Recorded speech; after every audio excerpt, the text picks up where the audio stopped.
bajo supervisión de adultos.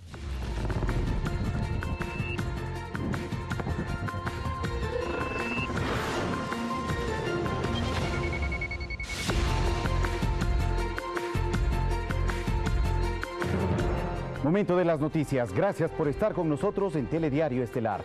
Les saluda Fabricio Ceballos. Noticias para compartir con ustedes en breve. Entre lo más destacado tenemos: 5 expertos internacionales en investigación conformarán la Comisión Internacional Anticorrupción, propuesta por el presidente Lenín Moreno. 3 empresas fantasmas en Ecuador estarían ligadas al narcotraficante Joaquín Guzmán Loera, alias El Chapo Guzmán. La empresa tabacalera Fucuragua fue sancionada con multas económicas y clausura temporal por parte del Ministerio del Trabajo. Y a lomo de burro, varios libros fueron entregados a comunidades de difícil acceso de la provincia de Manabí. Se trata del proyecto. En breve, los detalles de estas y más noticias.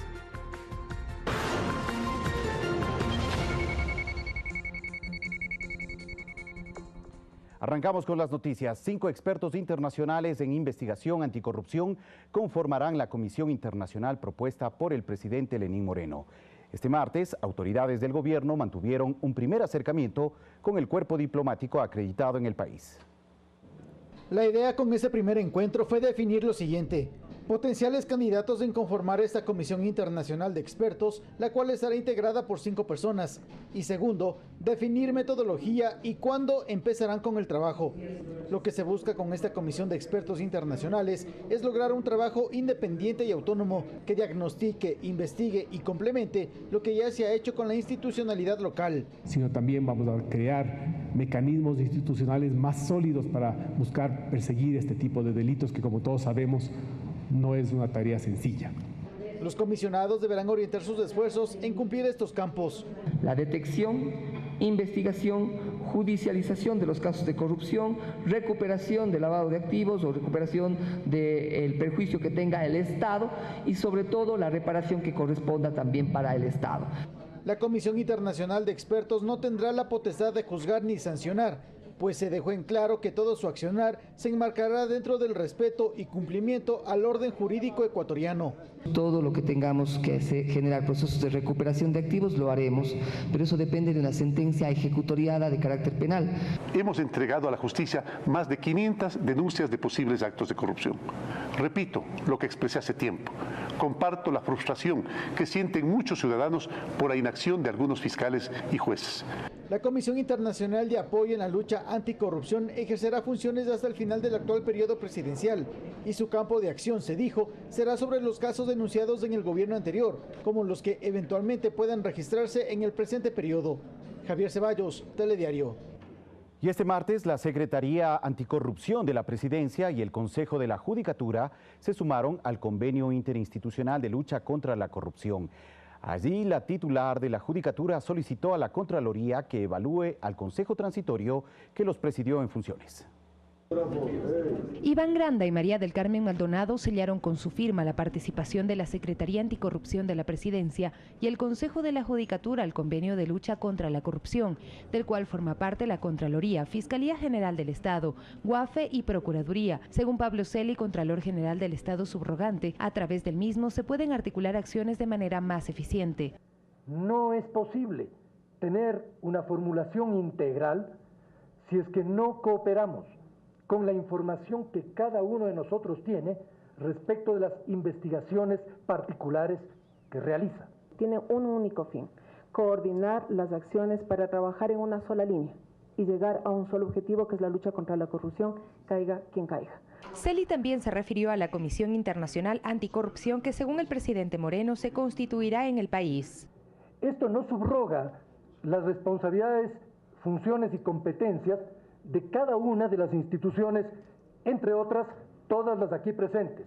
Al contrario, le aporta organizando una cooperación y una asistencia internacional que sin duda es de mucha utilidad procesal. La titular del Consejo de la Judicatura comprometió su contingente para la lucha contra la corrupción e impunidad y aprovechó para solicitar a la Contraloría que realice nuevos exámenes a construcciones de complejos judiciales y a las administraciones pasadas.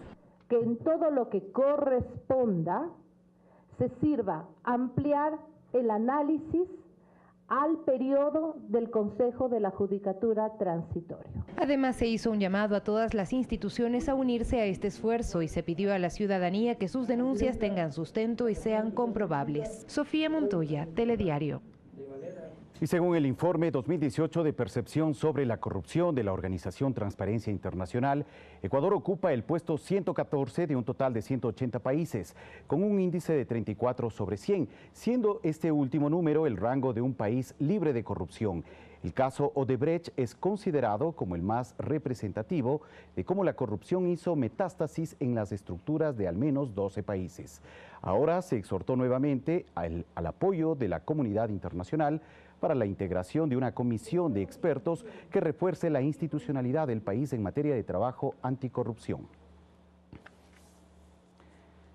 Y la tarde de este martes se suspendió la audiencia de acto urgente solicitada por el juez Ricardo Barrera para definir los mecanismos con los que el titular de Telconet, Tomislav Topic, devolverá al Estado ecuatoriano los 13,5 millones de dólares que la offshore Glory International habría depositado a la empresa de Topic entre los años 2012 y 2013. Se tenía previsto que la audiencia se desarrolle a partir de las 15:30 en la Unidad Judicial Penal Albán Borja de la ciudad de Guayaquil. En este caso, Topic es investigado por presunto lavado de activos dentro de la trama de corrupción de Odebrecht. El presidente Lenín Moreno anunció que el dinero se destinará al pago de 270 jubilados.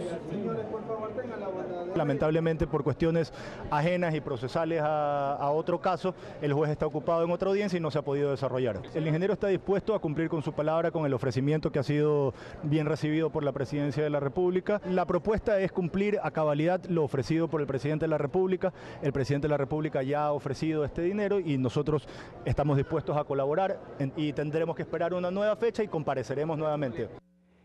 Y hoy se realizó la audiencia de apelación a la decisión del traslado de Jorge Glass a la cárcel de La Tacunga en la provincia de Cotopaxi. El juez Giovanni Freire analiza su decisión tras escuchar los argumentos presentados por la defensa del ex vicepresidente.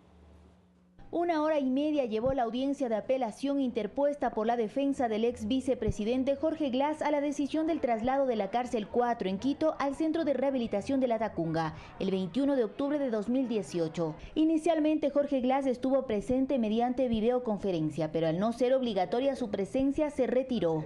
Según la defensa de Glass, no existió un informe que argumente el cambio, sino que con esa acción se intentó acallar la noticia de la fuga de Fernando Alvarado. Es un informe que dice textualmente la capacidad que tiene el ministerio de trasladar, más no por qué lo traslada. Y cuando en audiencia se les preguntó en virtud de qué se les trasladó, dijeron del informe del coronel Granada, y él ha dicho hoy día en audiencia que él no ha recomendado absolutamente nada al respecto de Jorge David Glass de Espinel, lo cual valida nuestra posición.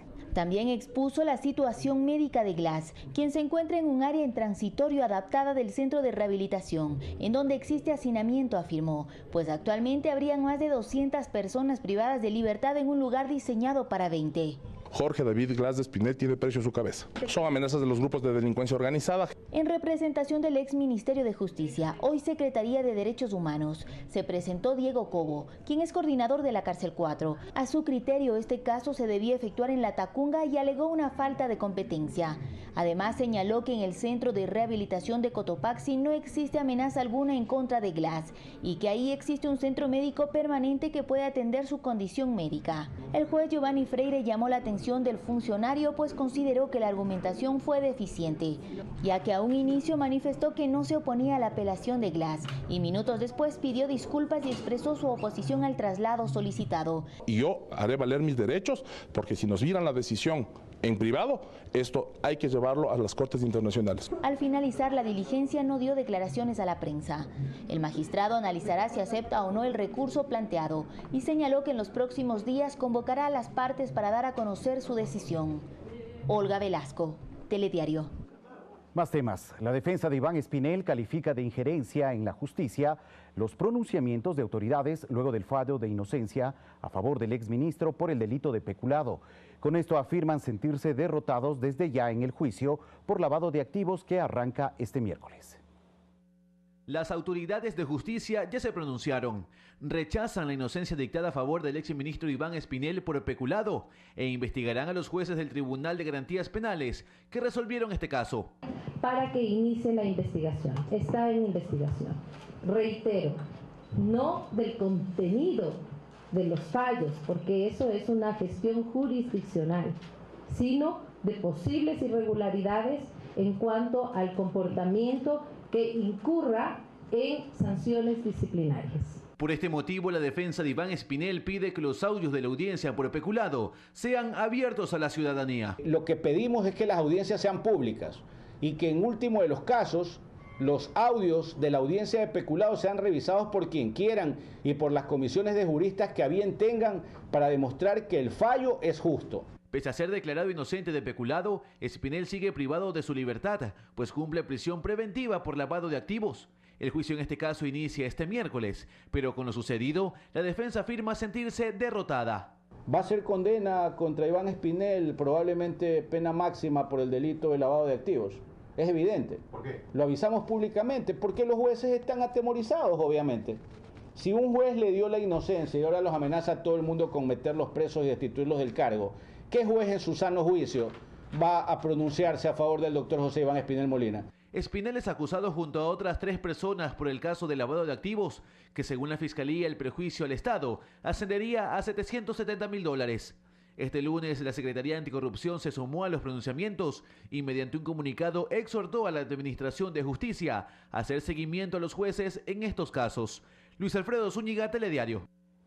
Y ante el anuncio de una evaluación a los magistrados de la Corte Nacional de Justicia, su titular, Paulina Aguirre, manifestó su colaboración y pidió parámetros claros. Son parámetros cualitativos y cuantitativos. Cuantitativos respecto a la carga procesal y cualitativos respecto un poco a la calidad de la redacción, no en el fondo del fallo, porque el fondo del fallo, como se ha venido repitiendo, solamente puede ser revisado a través de los recursos que están previstos en la ley por los tribunales superiores. Manifestamos que estábamos dispuestos a colaborar y esa colaboración se refiere a dar los insumos para la evaluación. Es obvio que tenemos que colaborar para ello. Y preste atención a esta información. La Corte Interamericana de Derechos Humanos acogió el caso de violencia sexual contra la menor Paola Guzmán, ocurrido en un colegio de Guayaquil. Esta es la primera vez que un hecho que involucra a una unidad educativa llega a instancias internacionales. La decisión es histórica. Es el primer caso de violencia sexual ocurrido en un colegio que ahora está en manos de la Corte Interamericana de Derechos Humanos. En un comunicado, el Ministerio de Educación manifestó la apertura para transparentar la información que se requiera en el proceso. Garantizará que estos delitos no se repitan y acatará las resoluciones que se dicten desde el organismo internacional. El hecho ocurrió en 2002, cuando la joven tenía 16 años, y ante la impunidad de la justicia en Ecuador, la madre de Paola lo denunció en 2015 ante la Comisión Interamericana de Derechos Humanos, que determinó que el Estado ecuatoriano incumplió con su deber de protección de la menor Paola del Rosario Guzmán Albarracín, quien fue acosada sexualmente por el vicerrector del colegio, Miguel Martínez Serrano, que además la habría embarazado, lo que terminó con el suicidio de la víctima. La muerte de mi Paola fue lo que derramó el vaso para que se sepa toda la corrupción grande que existía en el colegio Martínez Serrano, tantas chicas acosadas por el vicerrector y tantos profesores. Lo único que yo pido, justicia, justicia para mi Paola. Lo que no me hicieron en mi país, en mi Ecuador, yo quisiera que aquí me hagan justicia. La ineficacia del sistema judicial y administrativo, al haber mantenido el hecho en impunidad, responsabiliza internacionalmente al gobierno ecuatoriano por este caso. La CIDH también recomendó el reparo material y moral a la familia de la víctima, juzgar a los responsables y crear protocolos para atender este tipo de situaciones en espacios educativos, exigencias que el Estado ecuatoriano habría incumplido, por lo que la Corte Interamericana de Derechos Humanos deberá decidir si condena a Ecuador. En el 2013, menos del 6% de este tipo de denuncias fueron procesadas. La situación que sufrió Paola, reiteramos, no es un hecho aislado, sino es el resultado de un contexto de cifras alarmantes de violencia sexual ejercida contra adolescentes mujeres por profesores hombres en todo el Ecuador. Para Catalina Martínez Corral, directora regional para América Latina y el Caribe del Centro de Derechos Reproductivos, la decisión es vital en la región y es de obligatorio cumplimiento para el gobierno ecuatoriano. Mariuxi Buenaño, Telediario. 20 horas 13 minutos, momento de hacer una pausa. Al volver, regresaremos en una entrevista con la presidenta del Consejo Nacional Electoral, Diana Tamain. Sigan con nosotros.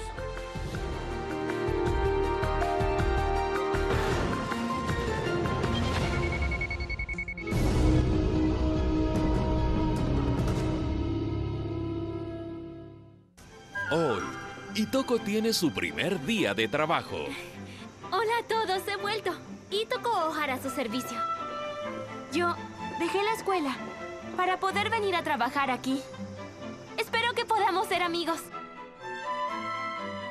Natsu confiesa estar enamorada de Tyson. Natsu, ¿estás enamorada de Tyson? No creo que Tyson sepa quién eres. Clavel, hoy, 21 horas, por Ecuador TV. Comparte la emoción. Este 24 de marzo elegimos consejeras y consejeros del Consejo de Participación Ciudadana y Control Social. ¿Cuál es tu trayectoria? Soy un profesional que se ha comprometido con los más caros intereses de mi patria. ¿Cuál es su propuesta? Quiero ir al Consejo de Participación Ciudadana para hacer lo correcto. Recuperar los dineros de la corrupción, nombrar a las autoridades de control por votación directa. Yo hago lo correcto. Si Patricio Ortiz es tu voz, vota por él este 24 de marzo y hazte escuchar. Ecuador TV presenta una muestra de cortometrajes de ficción y documental, producidos por la Universidad San Francisco. Bolera, Duelo, Mientras brille, Como pez fuera del agua. Este domingo 22 horas, por Ecuador TV. Comparte la emoción, junto a Ecuador TV. Te reporta un nuevo derrumbe. Por falta de incentivos, el campo se encuentra. Montañas de basura en la carretera de la provincia destruida. Solo trabajando juntos podemos hacer una provincia productiva, segura y sostenible. Vota todo 12-20-61 y hagamos juntos el Quito y Pichincha que soñamos. Capi Zapata, prefecto. Paco, alcalde. Este miércoles le esperamos en Café TV. Aprenda a posicionar su marca en redes sociales y en páginas web. Además, la manera más ágil y veloz en la que usted puede resolver sus conflictos, la mediación. Y seguimos con los carnavales. Nos visitarán desde Amaguaña. Todo eso y muchísimo más como siempre aquí por Café TV a través de Ecuador TV. Les esperamos. Comparte la emoción.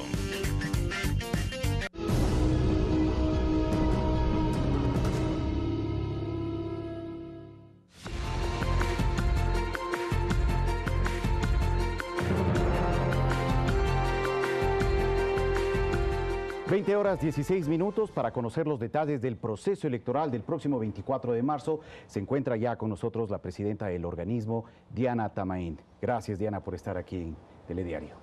Muchas gracias, buenas noches con todos. Bueno, antes de arrancar la entrevista, quisiera invitarla a ver unas declaraciones que esta mañana ofreció el consejero Luis Verde Soto, precisamente en el espacio de entrevistas de la mañana Primera Impresión.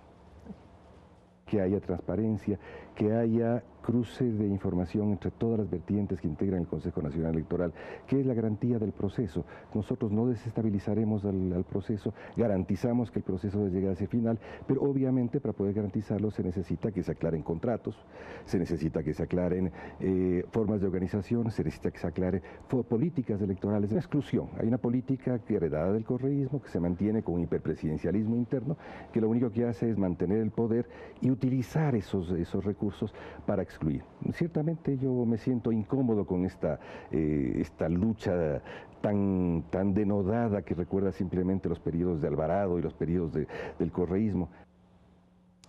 Bueno, estas fueron las declaraciones que esta mañana ofreció el consejero Luis Verde Soto. ¿Qué opina sobre esta serie de señalamientos que en el transcurso de los últimos días, no solamente él, sino también el consejero Enrique Pita, han hecho sobre el trabajo que se está cumpliendo al interior del organismo electoral?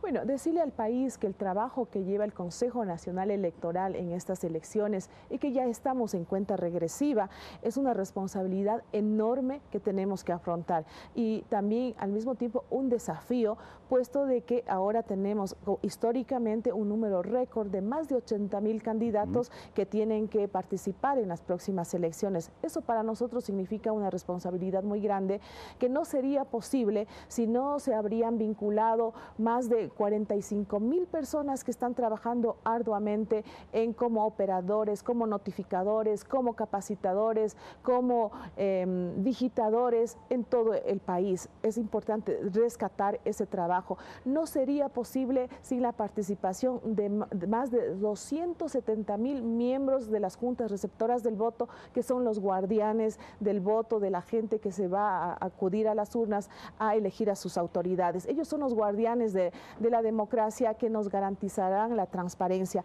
No sería posible llevar adelante este reto tan grande sin la colaboración y el trabajo arduo de todos los funcionarios del Consejo Nacional Electoral, técnicos, jóvenes, hombres, mujeres que están poniendo todo para llevar adelante este proceso electoral. Claro que sí. Nosotros entendemos muy bien el trabajo que existe comprometido por una buena parte de los funcionarios electorales, precisamente ya a pocas semanas de los comicios que se avecinan, pero es indiscutible no tomar en cuenta estos señalamientos y estas críticas que nacen desde también integrantes de autoridades del Consejo Nacional Electoral. Dos consejeros, Enrique Pita y Luis Verde Soto, que están acusando a la presidencia y otro grupo de consejeros de excluirlos de las decisiones importantes de este organismo.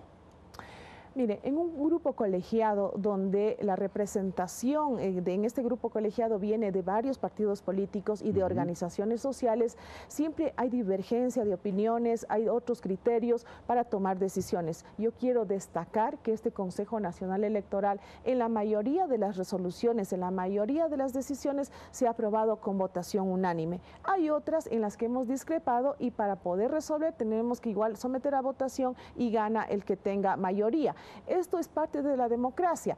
Yo soy una persona, como todos los que conformamos este cuerpo colegiado, abiertos al diálogo. Es saludable estas observaciones, las recogemos y las procesamos. En este momento lo fundamental es empujar este carro, este tren, para llegar a la meta final, que es llevar unas elecciones transparentes. Por eso es que desde las competencias de la presidencia, que nos da el Código de la Democracia, de administrar los recursos y responder por cada centavo de dólar que se administre, porque la única responsable al final del día es la presidenta Diana Atamaín, que está firmando los contratos, que está adjudicando los contratos luego de llevar un proceso claro y transparente. Y yo quiero mencionar cosas positivas para el país. Claro que sí. Cosas positivas como, por ejemplo, que si bien recordamos, este proceso es el más complejo, con mayor número de candidatos, un proceso electoral con la mayor cantidad de veedores y observadores internacionales y con un presupuesto totalmente reducido y real. Este presupuesto está siendo optimizado, tratado con eficiencia, y en ese sentido quiero mostrarle al país estos resultados. La administración de los resultados que tenemos de estos recursos a través de la metodología de subasta inversa, en la que los oferentes de los servicios que nosotros pedimos participan sin que nosotros los conozcamos e intervienen técnicos que trabajan en este proceso, nos ha significado ahorros importantes para de esa manera este presupuesto ir ajustando en las necesidades que tenemos de acuerdo a las pruebas técnicas que llevamos en este proceso electoral. Más de 1,5 millones en ahorro. Esto es lo poco que puedo mostrar al país. Siguen los procesos, siguen las contrataciones, y eso es hacer uso eficiente de los recursos. Estas cosas positivas debemos decirle al país, y todo lo que tengamos que ir ajustando en el camino lo estamos haciendo porque es un proceso complejo, y como le dije, esto significa para nosotros también decirle al país, aquí está inclusive una comisión de académicos que son por la transparencia, se ha constituido para que hagan veeduría al sistema informático. Por ejemplo, tenemos garantía que no hay nada que ocultar en el sistema informático, en el conteo de votos, y eso es importante decirle a la ciudadanía. A ver, pero lo que usted me dice debe ser fidedigno y real. Pero eso contrasta con las posiciones de estos dos consejeros, de los dos consejeros, Verdesoto y Pita, que cuestionan la organización electoral. Cuando hay dentro de un cuerpo colegiado, de un organismo como el CNE, dos de sus autoridades que cuestionan el procedimiento y las decisiones que se están tomando internamente, ¿no se está deslegitimando esa posición del Consejo Nacional Electoral frente a este importante reto que son las elecciones, cuando se está diciendo que eventualmente se está obligando o llevando a cabo contrataciones de última hora, se está beneficiando a ciertos intereses políticos? Esas son denuncias un poco complicadas, que vienen precisamente de integrantes de las autoridades del Consejo Nacional Electoral. Mire, yo he sido cuestionada por todos los partidos políticos en un momento dado. Al inicio es anecdótico, justo hoy día me preguntaban en algunos medios de comunicación que estamos favoreciendo a un partido político, pero creo que son criterios que algunas veces pueden decirlo por alguna situación que se dé. Al inicio me acusaron que yo estaba favoreciendo al Partido Socialista Ecuatoriano, después que al Partido Social Cristiano, luego que obedecía las directrices de Carondelet, luego ahora que estoy con el correísmo. Entonces estamos viendo que hay una diversidad de opiniones, yo respeto, no las comparto, las decisiones que se toma desde la presidencia. Que hay un hiperpresidencialismo, lo ha dicho el propio consejero Verdesoto. Mire, yo cumplo con lo que me manda la ley y el Código de la Democracia. El Código de la Democracia, afortunada o desafortunadamente, manda a que el presidente o la presidenta de este Consejo Nacional Electoral lleve adelante todo lo administrativo, toda la administración del presupuesto que se aprueba, en este caso para el proceso electoral. El resto de actividades, las otras resoluciones que se toman, todo se aprueba en pleno, todos participan. Tanto es así que cuando este Consejo Nacional Electoral definitivo se conformó, el cambio de los miembros de las juntas electorales provinciales, todas, absolutamente todas, se dio por votación unánime, porque se permitió la participación de esta diversidad de actores sociales y políticos que tienen que estar representados. De igual manera, en el nombramiento de los directores provinciales. Entonces, creo que hay actividades en que sí tenemos la participación exclusiva como administrador o ordenador de gastos que llaman a la presidenta, pero también las responsabilidades caen exclusivamente sobre la presidencia. Insisto una vez más, son situaciones que nosotros estamos llevando adelante, pero que al final lo que queremos es garantizar el proceso transparente. Y yo quiero decirle también una cosa más al país. El día de hoy he recibido ya la confirmación de la presencia de la OEA a la invitación que nosotros le habríamos hecho en 10. Estará aquí, estarán otros organismos internacionales. El día de hoy acabamos de tener un taller de trabajo con todo el cuerpo diplomático acreditado en el país para mostrarles el proceso electoral, cómo se llevará, y se han comprometido en participar. Y me parece, si no me equivoco, será la primera vez que las 24 provincias del país tendrán observadores internacionales. A ver, pero esta presencia de la misión de la OEA se da luego también de este reclamo indirecto por parte de un alto funcionario de la OEA que aseguraba a través de un comunicado no haber recibido una invitación formal por parte del CNE. Es conocido de todo el país de que la situación y las relaciones con la OEA no eran las mejores.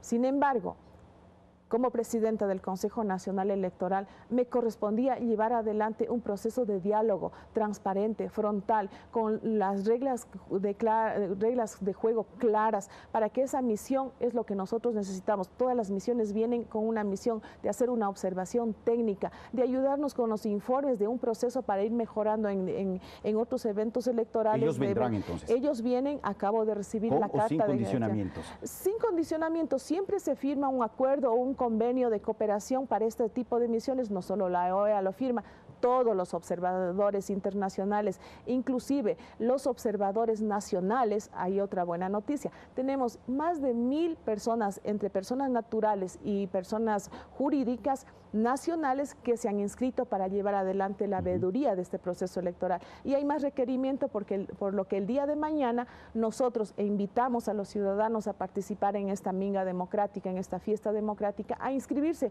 como observadores nacionales. El día de mañana ampliaremos el plazo para que se inscriban más observadores nacionales, sin contar los delegados que tienen las organizaciones políticas, que tienen la obligación y el derecho, sobre todo, de participar en el proceso de conteo de votos el día 24 de marzo. Hay otra preocupación. Arrancado ya la campaña electoral y hay algunas candidaturas que todavía no se han aceptado.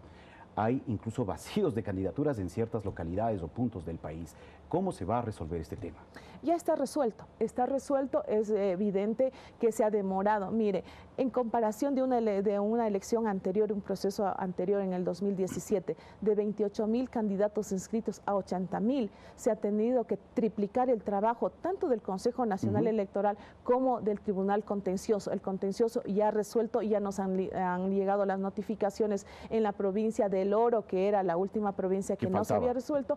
Habrá elecciones. Hubo las sospechas, la alarma, el miedo de que no iban a haber. Va a haber elecciones en el Oro y creo que hemos cumplido con todos los procesos que se debe hacer, respetando el derecho de la participación política de todos los actores políticos. ¿Están resueltas en todas Está ya resuelto, ya el Tribunal Contencioso Electoral nos ha remitido ya las últimas sentencias y como son jueces de última instancia, nosotros acataremos esas resoluciones y ya estamos publicando también los nombres de los candidatos. Todos conocemos de las provincias que ya están en firme.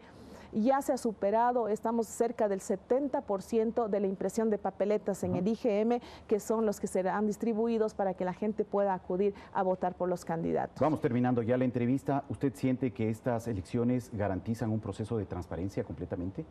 Siendo el proceso más complejo, siendo unas elecciones con el mayor número de candidatos en la historia de nuestro país, también es un proceso el proceso más observado, el más monitoreado que vamos a tener ahora. La presencia de los observadores internacionales será en las 24 provincias del país, lo que antes no había sucedido, y eso nos da la posibilidad de decirle al país, aquí está. Lo estamos haciendo con absoluta transparencia, la participación efectiva de las organizaciones políticas con sus veedores, con sus delegados, también nos darán la garantía de aquello. Los medios de comunicación son nuestros aliados estratégicos. Las puertas del Consejo Nacional Electoral aquí en Quito y las delegaciones en las provincias están abiertas para que investiguen, pregunten, accedan a documentos para que puedan informar a la ciudadanía. Nosotros estamos convencidos y comprometidos y decirles a los funcionarios que no se detengan, que sigamos adelante, que el país espera resultados positivos, pero sobre todo transparentes, que es el compromiso que asumimos en este Consejo Nacional Electoral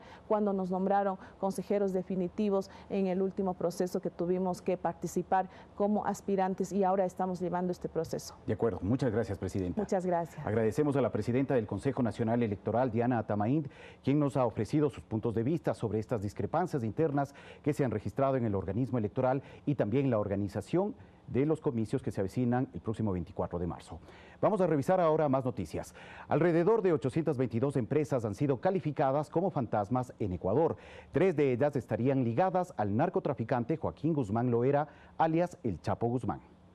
Las pérdidas económicas para el país por la existencia de cerca de 822 compañías dedicadas a la venta de facturas han dejado un perjuicio al Estado ecuatoriano de más de 2.600 millones de dólares en adquisiciones. Así lo asegura José Almeida, subdirector general de cumplimiento tributario del Servicio de Rentas Internas. Representa alrededor de 835 millones ya de impuestos que han dejado de pagar. Estas transacciones han sido realizadas con alrededor de 17.000 clientes. Durante el proceso judicial en Nueva York, que declaró culpable a Joaquín Guzmán Loera, alias El Chapo, 3 de los 56 testigos citaron a Ecuador como uno de los 15 países escogidos por el narcotraficante para sus negocios ilícitos. Líneas Aéreas Andinas Lincandinza S.A., comercializadora empresarial Team Business S.A. y gestores del Ecuador Gestorum S.A. habrían sido las 3 empresas que se utilizaron para lavar dinero en nuestro país. Dichas compañías fueron constituidas en el 2008 y actualmente se encuentran disueltas y en liquidación.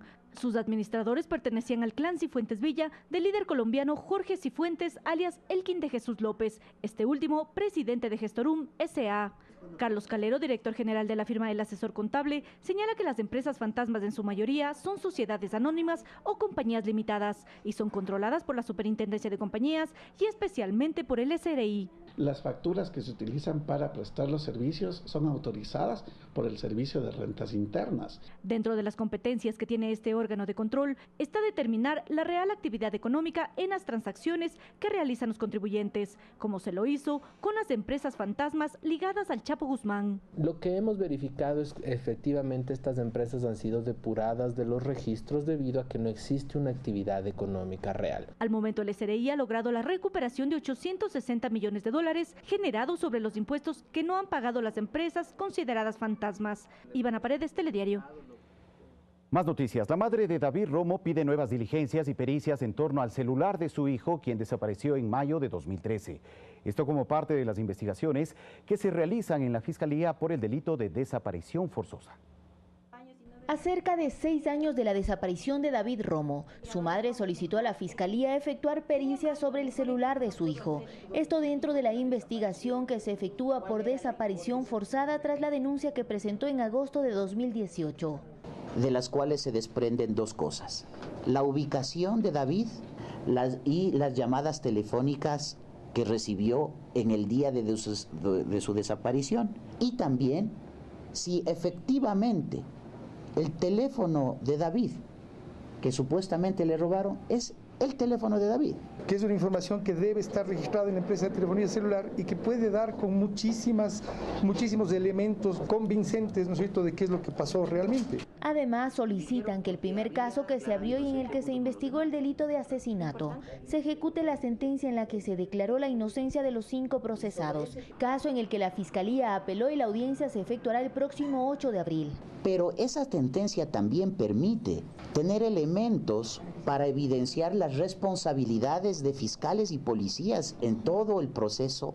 Cuestionan que los 2 procesos se lleven en la Comisión de la Verdad y Derechos Humanos con fiscales diferentes. Eso a mí me alarma tremendamente, porque todos podrán decir que hay independencia, y de tal independencia no hay absolutamente nada. Esa incongruencia exigimos que desaparezca y por lo tanto la fiscal general tiene que pronunciarse. Finalmente señalaron que las acciones a nivel internacional continúan. Indicaron que se adjuntó el informe de la Defensoría del Pueblo a la denuncia efectuada ante la Comisión Interamericana de Derechos Humanos. Olga Velasco, Telediario. Y el Ministerio de Trabajo dispuso la clausura de los campamentos de la empresa abacalera Furukawa, luego de la denuncia sobre esclavitud moderna realizada por la Defensoría del Pueblo. Así lo aseguró el adjunto para Derechos Humanos de esa institución durante una entrevista en Primera Impresión. El Ministerio del Trabajo puede clausurar, los ha clausurado sobre todo por la verificación de trabajo infantil que existe, que este trabajo infantil no sucede recientemente con los niños que han encontrado hoy día. Ellos por décadas no han podido romper este proceso de servidumbre y eso es lo que a la Defensoría del Pueblo le lleva a presumir que esta es una forma de servidumbre de la gleba, como determina el protocolo contra la esclavitud. Estas personas, el arrendatario y su grupo de trabajadores entregan 1 tonelada de fibra de abaca a cambio de $640 en la... Y sobre las denuncias de esclavitud moderna a las que habría sometido la empresa tabacalera Furukawa a sus colaboradores, el Ministerio de Trabajo informó las sanciones que pesarán sobre la empresa. Además, ratificó el objetivo de garantizar relaciones laborales justas y en condiciones dignas para los trabajadores. Escuchemos las declaraciones del ministro Andrés Madeo. Se estableció multas en la primera resolución por $10.720 y otra por $21.440. Esto en virtud de lo establecido en el mandato constituyente 8, que establece un límite de 20 remuneraciones por cada sanción y $3.000 correspondientes a lo establecido en el artículo 95 del Código Orgánico de la Niñez y Adolescencia. De igual manera, la segunda sanción por reincidencia fue por $21.440 y además se dispuso la clausura del establecimiento en virtud de lo establecido en el acuerdo en el artículo 134 del Código del Trabajo. De igual manera, la Dirección Regional de Trabajo y Servicio Público de Puerto Viejo impuso una sanción de $10.720 conforme lo establecido previamente y la clausura del establecimiento por incumplimientos en materia de seguridad y salud ocupacional. Estas multas se van sumando y dan un total de $42.880 y la clausura de estos establecimientos que no cumplen con las condiciones necesarias para el desempeño de la actividad laboral conforme a nuestra normativa.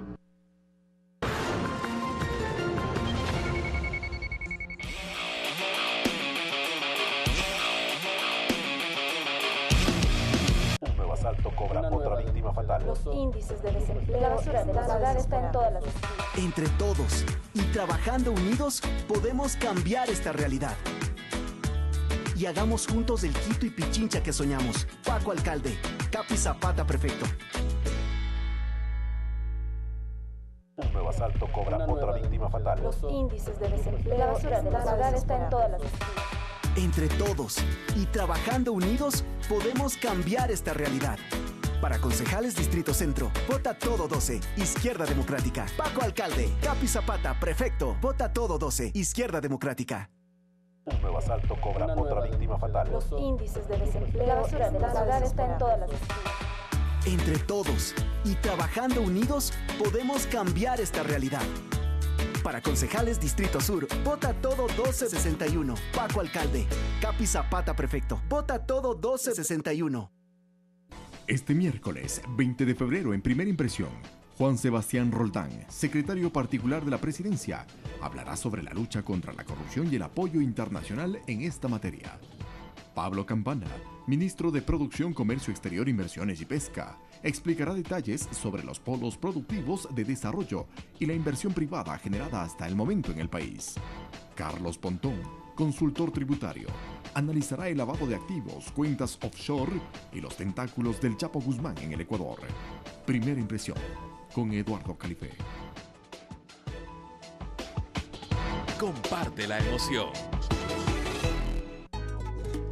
Imprimimos nuestra identidad en cada cosa que hacemos. Plasmamos de colores las calles para festejar el resurgimiento de nuestro pueblo. Así somos los ambateños, de corazón alegre y de brazos abiertos.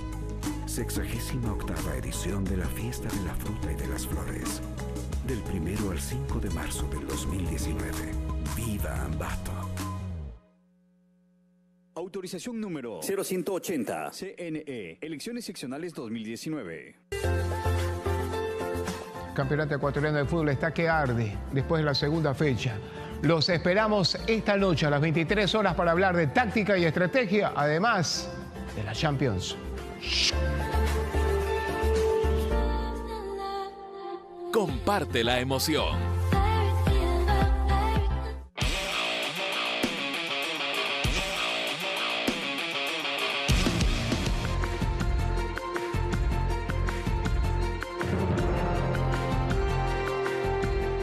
Horas 39 minutos. Gracias a todos por estar con nosotros. Les contamos que el primer mandatario, Lenín Moreno, anunció que en este año aumentará el presupuesto para los adultos mayores. Además, se firmaron convenios para garantizar que reciban atención en salud en centros gerontológicos de varias localidades del país. El presidente Moreno llegó al Hogar Corazón de María para firmar convenios en favor de los adultos mayores en situación de pobreza y pobreza extrema. Manifestó que más de la mitad de ellos están en situación vulnerable y por eso son prioridad en su gobierno. Lastimosamente, gobiernos anteriores se olvidaron, los relegaron, los ladearon, los excluyeron, los discriminaron. Pero eso no volverá a pasar. Indicó que el presupuesto para atender a este sector pasará de los 17 millones de 2018 a 60 millones de dólares en 2019. E invertimos 280 millones en las pensiones de 100 y 50 dólares. Y esta vez viene un aumento ostensible de los bonos para nuestros viejecitos. Queremos nosotros como gobierno hacer la tarea que no han hecho muchas veces los familiares. Retribuirles en algo el esfuerzo que ustedes han entregado durante toda una vida. Uno de los beneficiarios se mostró agradecido con el mandatario por su apoyo a los adultos mayores. Inmensa gratitud hacia usted, señor presidente, por ayudar, apoyar y colaborar con quienes representan esta institución. La ministra de Inclusión remarcó que más de 461.000 adultos mayores son atendidos por el Estado y que con los convenios se aumentará el número de beneficiarios. En un total de 1.980 unidades de atención, trabajamos con una inversión de 60 millones de dólares que duplica la inversión del año anterior. En 2019 se construirán centros gerontológicos en Puerto Quito, Pepinales, Ceballos, Chillanes, Malacatos, Yanzasa y Archidona. Verónica Rivadeneira, Telediario. Y en el Cantón Mejía se colocó la primera piedra de la zona de desarrollo de la provincia de Pichincha. El complejo industrial se asentará en 21 hectáreas, donde se espera una importante inyección de recursos del sector privado. Es el resultado de la sinergia entre el sector público y el privado. Con estas son 3 las zonas de desarrollo con las que cuenta el Ecuador en apenas 3 meses. Estamos hablando de lo que todo el país quiere escuchar. Nuevas inversiones, más fuentes de empleo y bienestar para todos los ecuatorianos. La iniciativa de la empresa privada se plasmará en 12 lotes que alcanzan 21 hectáreas donde se instalará todo un complejo industrial. Este es un proyecto que se compromete a desarrollar íntegramente toda su infraestructura y en apoyar activamente al desarrollo de infraestructura alrededor del proyecto. Destacan la ubicación geográfica del lugar, pues es estratégico para todo tipo de mercadería que tenga como destino la capital, el centro del país o la costa. Este punto es ideal para distribución de productos, ya sea como centros de distribución o como producción para llegar a puntos de venta. El proyecto arrancará con una inversión inicial de 40 millones de dólares, lo cual hará que se convierta en un importante motor económico en la zona. Que son 21 hectáreas que va a generar 850 fuentes de empleo directo y calculamos alrededor de 2.500 fuentes de empleo indirectas. El ministro de Transporte informó durante el evento que en materia vial se trabajará en mejorar los accesos al lugar. Este tramo ya está ampliado a 4 carriles, pero en un corto plazo necesita hacer inversiones adicionales para este apoyo a este gran proyecto. De esta forma se espera que esta zona de desarrollo se convierta en un importante polo de crecimiento económico para Pichincha y el país. Alexis Moncayo, Telediario. 15 millones de dólares por regalías anticipadas recibió el Estado ecuatoriano por la explotación del proyecto de cobre Mirador, localizado en la provincia de Zamora Chinchipe. Este martes, la empresa concesionaria Ecuacorriente puso en marcha la conexión de una subestación que abastecerá de electricidad al proyecto. Valeria Villarroel se encuentra en el lugar para informarnos los detalles. A la cuenta de 3, 2...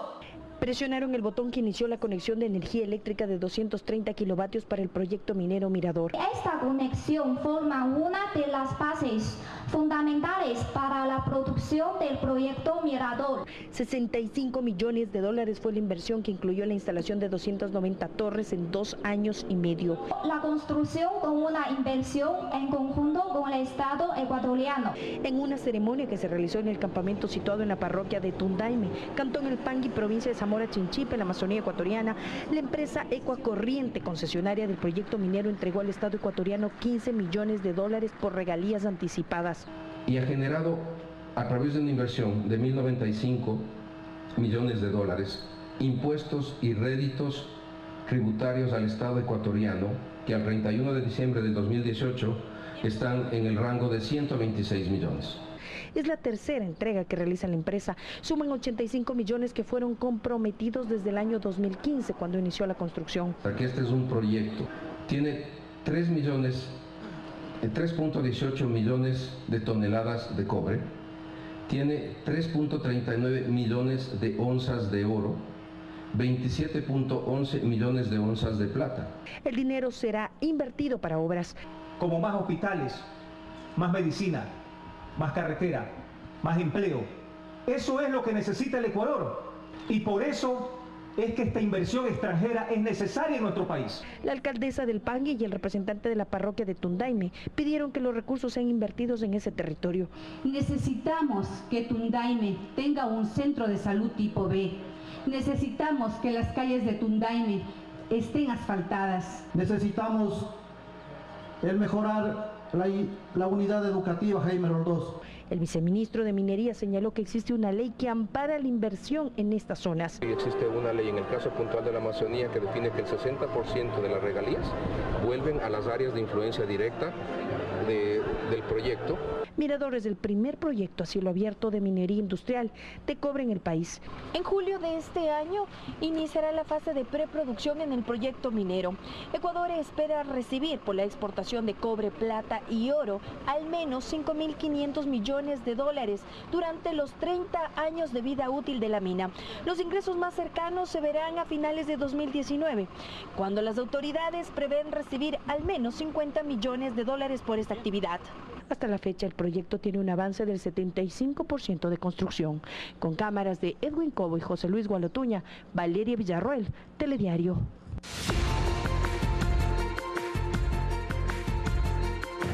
Noticias internacionales, más países se suman al pedido de ayuda humanitaria del presidente de la Asamblea Nacional, Juan Guaidó.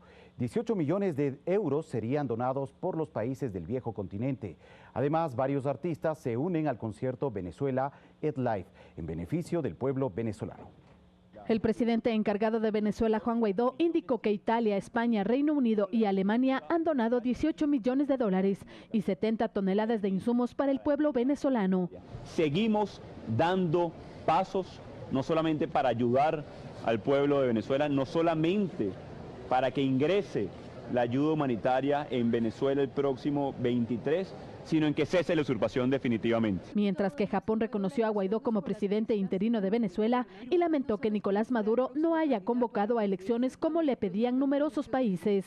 Hay una dirección muy clara para el pueblo de Venezuela, que se ha aglutinado, para la comunidad internacional, que ha visto claramente la vocación democrática, pacífica, constitucional de este Parlamento, de mi presidencia, encargada y el ejercicio de nuestras competencias.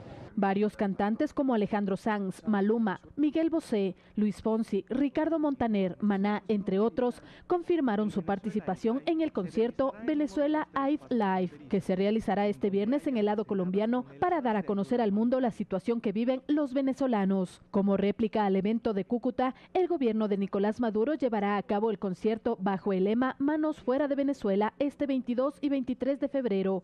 Adicionalmente informó que el miércoles llegarán al país 300 toneladas de ayuda humanitaria procedentes de Rusia. Fernanda de la Bastida, Telediario. Y en su discurso en la Universidad Internacional de Florida, el presidente de Estados Unidos, Donald Trump, se enfocó en apoyar al pueblo venezolano y en los cambios que están sucediendo en esa nación. Indicó además que espera que regrese la democracia a ese país. Dio nuevamente su apoyo a Juan Guaidó y tachó a Maduro como una marioneta de Cuba. El ministro de Defensa de Venezuela, Vladimir Padrino, consideró a esas declaraciones como una falta de respeto e indicó que son un acto de extrema soberbia y terrible insensatez. Además, reiteró el apoyo de las Fuerzas Armadas a Maduro y condenó lo que él considera un intento de golpe de Estado por parte de Washington. Y les contamos una lamentable noticia. Pasado el mediodía de este martes, personas armadas asesinaron a tiros a 2 policías en el departamento colombiano de Nariño, fronterizo con Ecuador, mientras almorzaban en un restaurante del municipio de El Tambo, según informaron fuentes regionales. Ante esta situación, las autoridades colombianas ofrecen una recompensa de hasta 50 millones de pesos, unos $16.000, por información que permita la captura de los homicidas. Este hecho se suma a lo ocurrido el lunes 18 de febrero en el departamento de Arauca, en donde 2 policías fueron asesinados y un civil resultó herido en un ataque perpetrado por desconocidos a un puesto de control ubicado en el puente José Antonio Páez, en la frontera entre Colombia y Venezuela.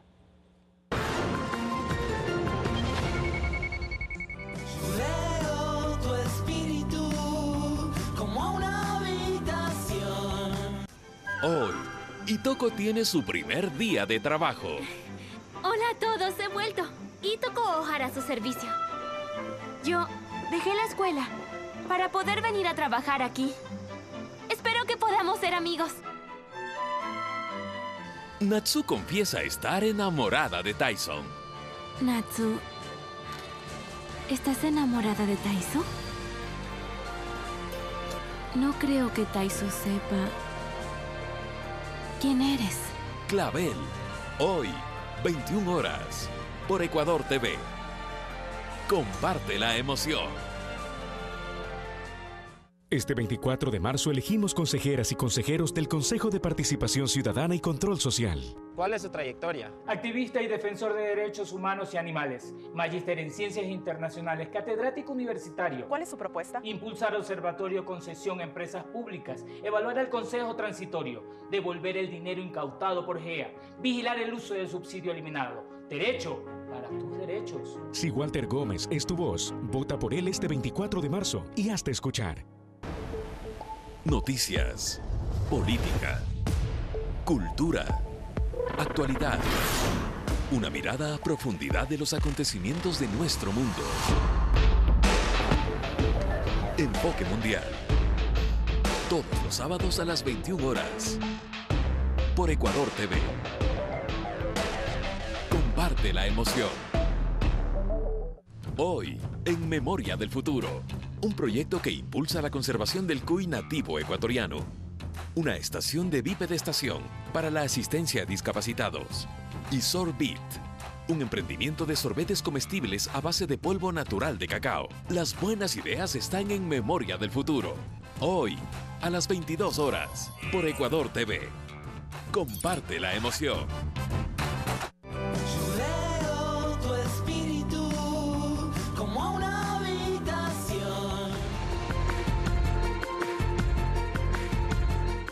La Fundación Amano Manaba requiere de ayuda económica para llegar con su biblioteca comunitaria a niños que viven en zonas de difícil acceso en la provincia de Manabí.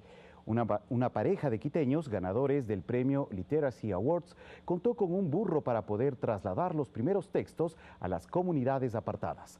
Conozcamos su historia. El burro Domingo se convirtió en la compañía idónea para Ruth Román y Esteban Ponce.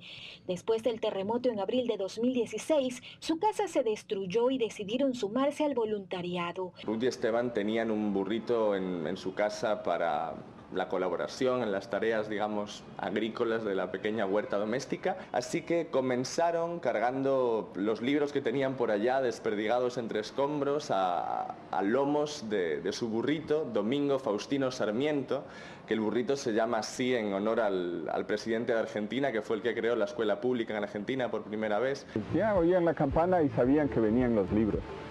Y sabían que venía Domingo, jugaban con él. Y así Domingo se convirtió un poco en un símbolo de un llamado a la lectura.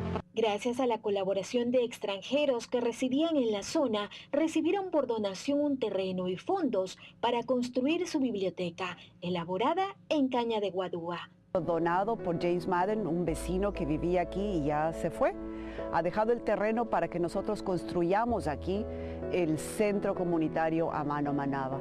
Y en ese momento surgió también que una fundación de Dinamarca estaba cerrando y bueno, la ley les obligaba a donar lo que les quedaba. Decidieron llevar su historia con el ensayo Efecto Mariposa para participar en el concurso anual de los Literacy Awards 2018 que otorga la Biblioteca del Congreso de los Estados Unidos, la más grande del mundo. En el que hablaba de la importancia de acciones pequeñas que cambian la vida a nivel muy grande para algunas personas y narraba todo el proceso desde la llegada del terremoto, los inicios con el burrito en la playa con los libros y cómo ese proyecto 2 años después es una biblioteca estable. Del biblioburro a la biblioteca comunitaria, ahora le quieren apostar a la bibliobús. Que poder hacer una biblioteca itinerante para llegar a pueblos más del interior y para lograr o bien que alguien done la camioneta, el 4x4, o bien reunir las donaciones suficientes. En la biblioteca Amano Manaba también se realizan talleres de arte, teatro, danza, deportes y actividades que buscan enriquecer el quehacer cultural de los más pequeños. Mariuxi Buenaño, Telediario. Y les contamos que en una expedición realizada por la Dirección del Parque Nacional Galápagos y la organización Safe Galápagos, se localizó un espécimen de tortuga que se creía extinta hace más de 100 años. Según lo confirmó el Ministerio del Ambiente, el ministro, su titular, Marcelo Mata, se trata de una Chelonoidis fantasticus, que actualmente habita en la isla Fernandina. Y también muchas gracias a ustedes por acompañarnos. Mañana regresaremos muy temprano, 6 de la mañana, con más noticias y entrevistas para todos ustedes. Feliz noche.